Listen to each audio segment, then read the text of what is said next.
On this edition of Native Report, we interview award-winning network news correspondent Hattie Kauffman. We also head out into the woods on a beautiful spring day with students from the SMSC community to learn about tapping maple trees. And come with us as we visit a camp dedicated to peace. We also learn something new about Indian country and hear from our elders on this Native Report. Production of Native Report is made possible by grants from the Shakopee Mdewakanton Sioux Community, the Mille Lacs Band of Ojibwe, and the Blandin Foundation.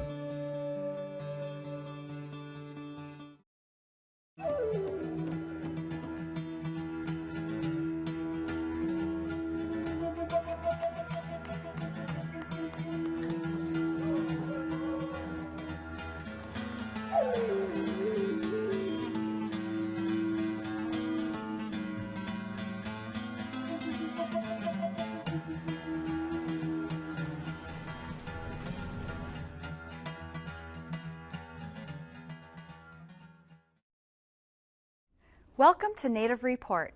I'm Christina Woods, filling in for Stacy Thunder. The career of national news correspondent Hattie Kauffman has taken her far from the Nez Perce Reservation in Idaho. Along the way, she has interviewed world leaders and told the stories of humanity around the globe. She still finds time, however, to offer the next generation, possibly the next award-winning Native journalist, a bit of advice and encouragement.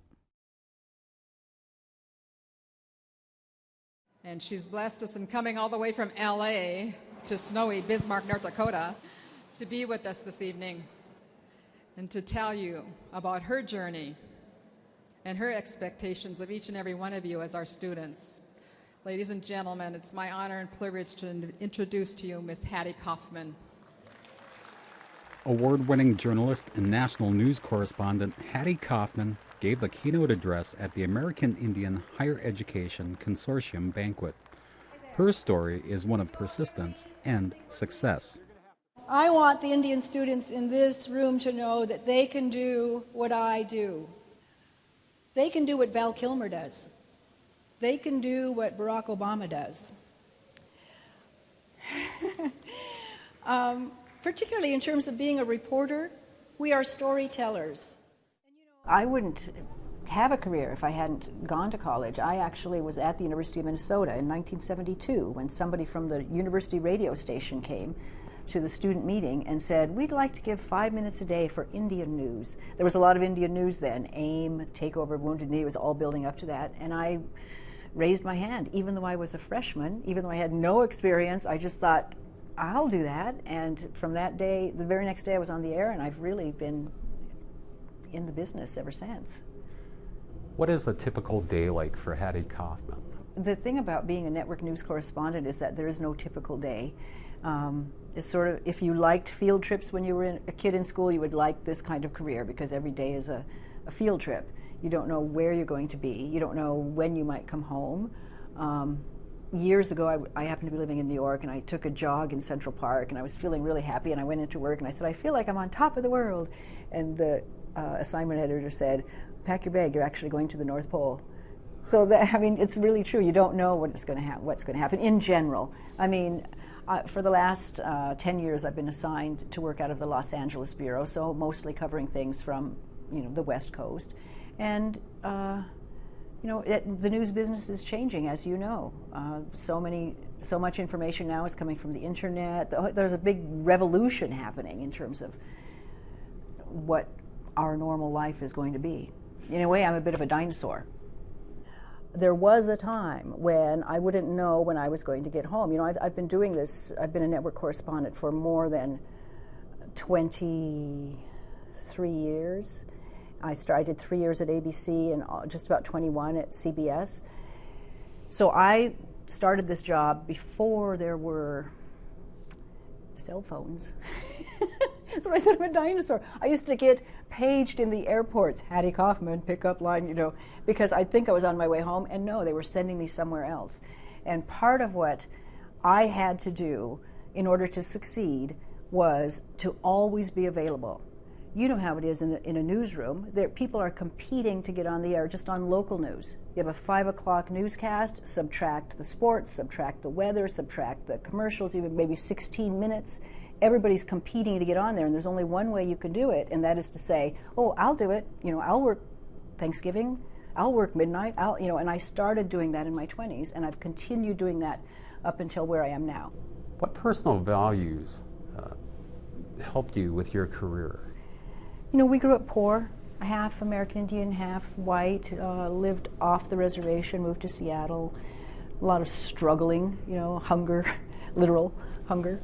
And I think that actually helped, because to be a good reporter, you learn how to get past the no, it's not going to happen. Now, I'm not exactly answering your question, because that's not exactly a value. That's sort of what's driving you. And, you know, maybe I have this kind of driven work ethic because we grew up so poor. I don't know. But I do know that along the way, I have learned that all the people you're interviewing, whether it's a movie star or it's a homeless person, has that same humanness. Years ago, and I plan to talk about this tonight, I was sent to do a story about the 30,000 people who lived, it's probably more than that now, 30,000 people lived in a circle around the Mexico City garbage dump. And I went to do a story about them, and I interviewed one woman, and when asked what was the most valuable thing she owned, she said, mi familia. I mean, that hit me to my core. I will never forget that story, because it made me realize that it doesn't matter who you are interviewing, the President of the United States, Jennifer Aniston, who's just breaking up with Brad Pitt. What's the most important thing? My family. You know, it brings us all together as one. Kauffman recognizes that the journalism field is lacking when it comes to Native reporters, especially at the network level. What helped her along the way were mentors, and maybe the same is so for the next Native journalist. We are Native people. We are storytellers. This job is telling a story. It should be culturally an easy fit. You go out, you witness history, you come back, and you tell people what happened. That's the job in its simplest. There's another side to what needs to be done, and that is telling the networks, the local stations, that there are Native people out there who can do this job. You know, I was on assignment in 1989. I was in Hawaii. I was asked to do the story. It ended up airing on World News Tonight with Peter Jennings. At the time, I had no idea that that was the first Native American to report on an evening network news broadcast. I didn't know until somebody called me from the museum in Washington, D.C., because they wanted to put a little thing in there about that. That was 1989. To this day, I don't know of any other Native American network news correspondent. You know, something's wrong with that. My mom, you know, she wasn't very tall. She was little, and she would say, "Small but mighty." And she'd say, "When there's a will, there's a way." You know, she was a little powerhouse, and that had an effect on me. She also had a huge belief in education. I actually broke her heart when I was 14 or 15. I decided to drop out of school because I was into Indian power, and I'm going to go ride horses on the reservation. Who needs this? And luckily, my head was turned around, and I came back. Well, I also had the great help, which I do plan to talk about tonight, the great help of people in the community. In Seattle, there was a man named Bernie Whitebear, big, well-known in Seattle as an Indian leader. And I remember the day when I came hopping down the stairs and said, "Bernie, I'm going to drop out of school," because I thought it was I thought it was like, that's what we Indians should do. And he said, "Hattie, we don't need more Indian dropouts, we need more Indian graduates." He didn't have to tell me that. He wasn't my uncle, my father, my counselor, my teacher, my principal. He was just somebody who cared. And I think that all of us have that responsibility to be somebody who cares, because we don't know what's going on in any one of those young lives, and especially with today, so many reasons to drop out, so many reasons to get off the right track. I mean, the meth thing didn't exist back when I was a teenager. I can't imagine the pressures that are on kids today. And you are a star every single day that you get up, despite the fact that there's no gas in the car, there's no milk in the fridge, and you make it to school. Despite the fact that you're juggling, how am I going to watch these kids, despite the fact that the ex showed up with a girlfriend, despite the fact, whatever it is, you showed up And you have shown great strength in not only showing up at your tribal college, but showing up, coming all the way here. You know, that's that old saying that Woody Allen said 80 or 90% of success is showing up. I learned as a television anchor person that there is no news if you don't show up. The red light comes on, somebody's got to be sitting in that chair. You might not be ready, you might think you're having a bad hair day, you might, whatever it is, they're counting down 5, 4, 3, 2, 1, and you're on. Thank you for having me.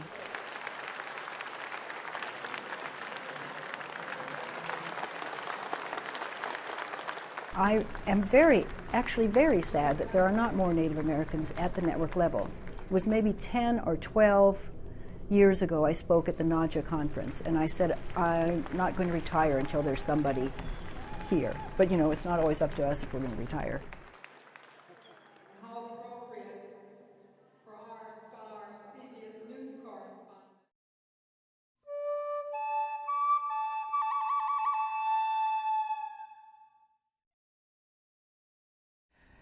Did you know there are Native American journalists in all forms of media, from print to television to radio? National Native News provides radio listeners with regular and timely news about Native issues. It covers social, economic, and cultural issues that affect every tribal community and helps radio listeners understand the interconnectedness between Native people and their non-Native neighbors. National Native News started production in 1987 and is heard on public radio stations nationwide and in Canada. Each daily 5-minute segment of National Native News has filled a crucial gap in the news industry for over 2 decades.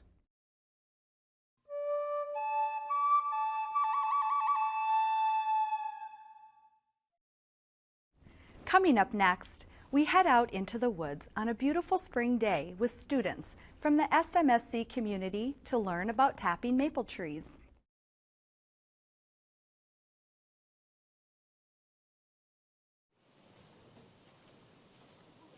Spring brings life back to the forest. As the snow melts, sap begins to run in the sugar bush. Children from the Shakopee Mdewakanton Sioux Community take part in a modern version of the old chore of collecting maple sap. We started this about 10 years ago, right about the time I first came, actually. And we started it, you know, because maple syruping is a native tradition. It was Native Americans that discovered maple syruping and introduced European settlers to the idea. So there's a cultural heritage, there's a natural resource, environmental, getting a natural product out of the woods, and then an education component, teaching kids, just how the process works. We tap somewhere in the neighborhood of maybe 200 trees, maybe 175, and some trees like this one here can be tapped. When they're big, they can be tapped more than once, but we never tap a tree more than about 4 times, and that would be a really big sugar maple. We're expecting, it totally depends on weather, but we're expecting about 4,000 gallons of sap, and at a roughly 40 gallons of sap to 1 gallon of maple syrup, that would be about 100 gallons of maple syrup. Our stove will evaporate about 15 gallons per hour, and we like to have about 400 gallons before we start, so you're talking 36 hours straight of boiling, and then we do that in a couple different stages. So we'll boil until it's all gone, we've made syrup out of it, and then we keep collecting and then have another boil. We have made some candy, but for the most part we pretty much stop it at syrup. For the children, this time in the woods is a precious lesson about an old tradition and their living culture. It's a pretty easy process to take them out in the field, tap a few trees, and then show them the process of how the sap goes into the containers, and hopefully they can take that process away and remember it for the next years after. I hope that they kind of reach back and get some of that cultural heritage, that just understand how important this was. At the same time, a little bit of natural resource education, Maple sap comes from sugar maple trees, and it's a lot of sap that goes into a gallon of syrup, and it's pretty precious stuff. So those are kind of the important lessons that we hope the kids learn.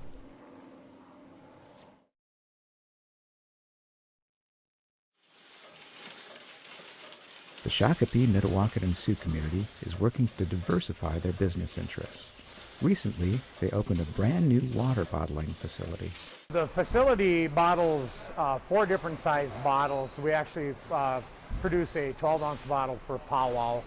We produce a 16.9-ounce bottle that's used at Mystic Lake Casino functions, and then also a 16.9-ounce bottle that goes to Perce Edge Casino in Granite Falls. We also produce a 20-ounce bottle that is used with a regular cap at Dakota Sport Fitness, and then also a 20-ounce sport cap bottle that is used at the Meadows, also Dakota Sport Fitness, C-stores, and then for the Public Works community. We bring our bottles in a preform size, a 28 millimeter cap size preform. That bottle is then put in through what they call a blow molder. The bottles are preheated. They're a PVC or a polyvinyl chloride bottle. They're preheated up, they're put into a mold, and then there's air injected into the bottle, which actually blows it into a full-size bottle. Once the bottles come out of the blow molder, they're actually put into what they call a bottle sorter. It's basically a unit that brings the bottles in, whether they're heel first or neck first. It'll set them up in a vertical position. Then they are actually brought into a bottle wash line. That bottle wash line has water coming into it, which is ozonated. That's a disinfectant feature of the water. The bottle is flipped over upside down in that unit. And then what happens to that is it's actually washed through each individual bottle has a spray nozzle that washes the bottle. That bottle then comes out of that line, is flipped back over, is set into a fill line. At that point, the bottle is actually filled with the water that's product water. Again, that water carries ozone in it too for disinfection purposes. Once it moves off of the fill line, it's brought down to a unit that does basically 2 functions. It brings it through and sorts it at a certain rate. Then what it does is applies a label to it, also puts a cap on, whether it's a regular cap or a sport cap.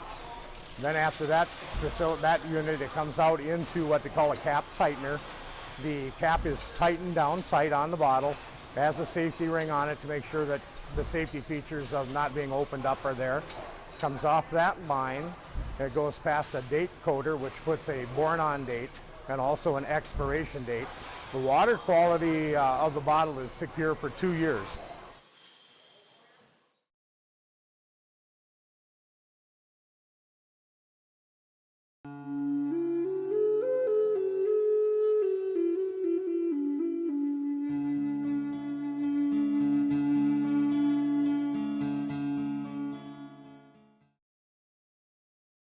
Well, as I was growing up, typically my parents came from a time when you didn't identify yourself as being Native American.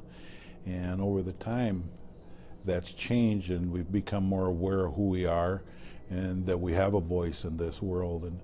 And so that's what I wanted to do, because I hadn't learned that much. I was always interested in that. When I was a young man, I used to ask my grandfather different things, and I used to listen to the elders myself as I was growing up, and was always impressed by their own wisdom. So as I became older, I realized, 1, this is what I wanted to learn about my heritage, but 2, I recognized that I had a position in my community and to my people to do the best I can and to be a figure, a leader within my community.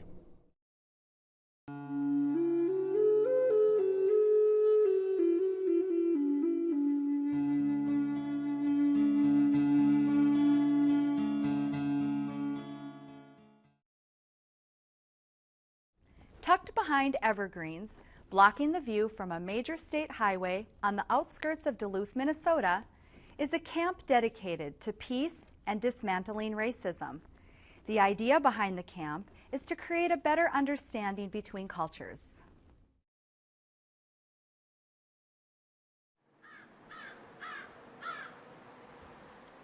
On this cool fall day, the silence of this campground is broken by the sound of traffic from the nearby state highway. This camp is the result of a combined vision of several people, native and non-native. The concept didn't formulate with me. It had formulated probably 30 years before it happened. There was a man that was one of my mentors. His name was Kendall Rice, and he was a spiritual elder. And they had a spiritual retreat up in St. Cloud.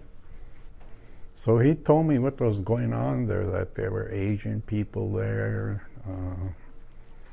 there were blacks there were Jews there, people of all faiths had wanted to come together to formulate an understanding of each other and experience each other's culture in prayer. Being a young man, I carried the scars of prejudice against myself and against other people I'd seen demonstrate against our own people. And I was honest with him. I told him, I'm not where you're at. You know, I can't come down there and do that and be real about what I want to share, because I'm not ready to share this with any non-native person. Morrison's views changed over time. As he put it, he experienced a spiritual growth, and he shared this renewed vision of unity with others who listened. The opportunity came in a strange way. A non-native man walked by and he seen the Red Lake Nation flag in the window. And so he came in and asked what we were all about, or what we wanted to do.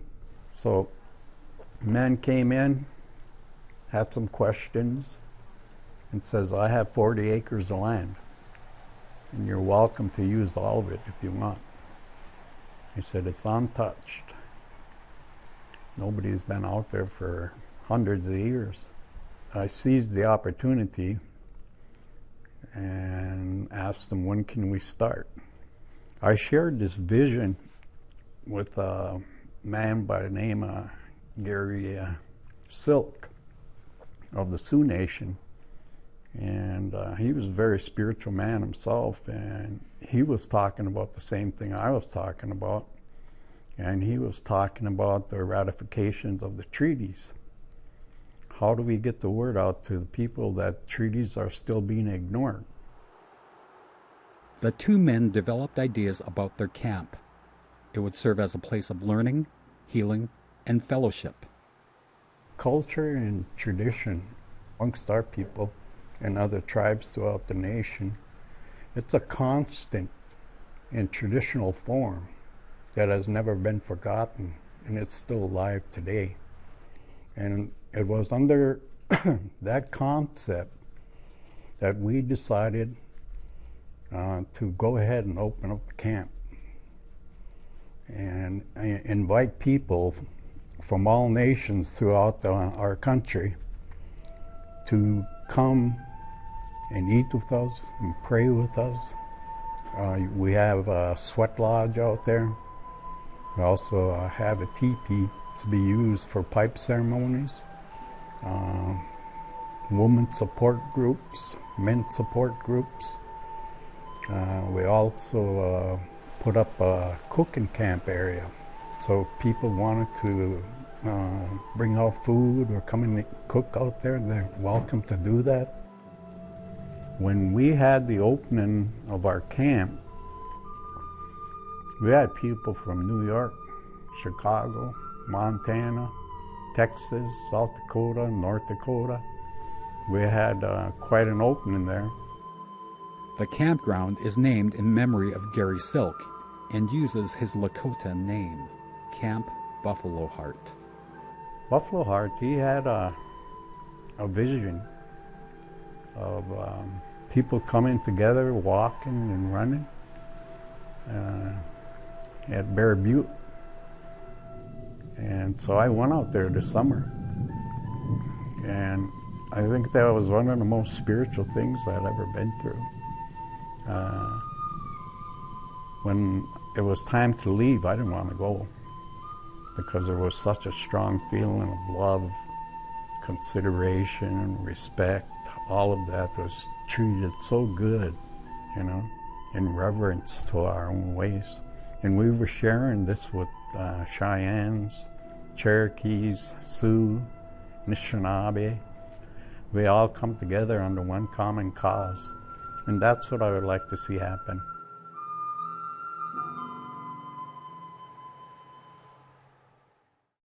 For more information about Native Report or the stories we've covered, look for us on the web at nativereport.org. Thank you for spending this time with your friends and neighbors in Indian Country. I'm Christina Woods. Join us next time for Native Report. Stacy Thunder is a member of and legal counsel for the Red Lake Nation, and Tad Johnson is a member of the Boys Fort Band of Chippewa and is chair for the American Indian Studies Department on the campus of the University of Minnesota Duluth.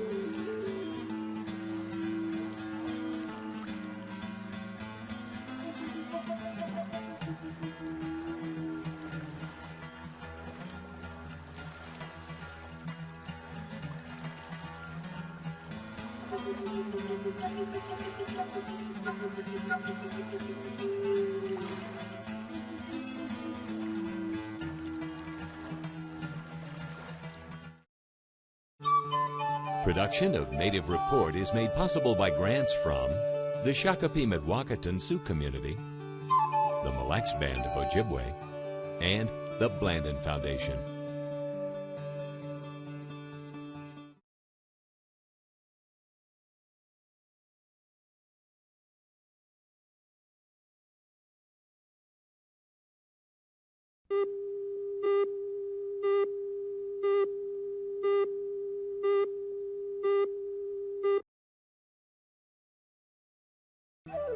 On the next edition of Native Report, we'll interview award-winning network news correspondent Hattie Kauffman.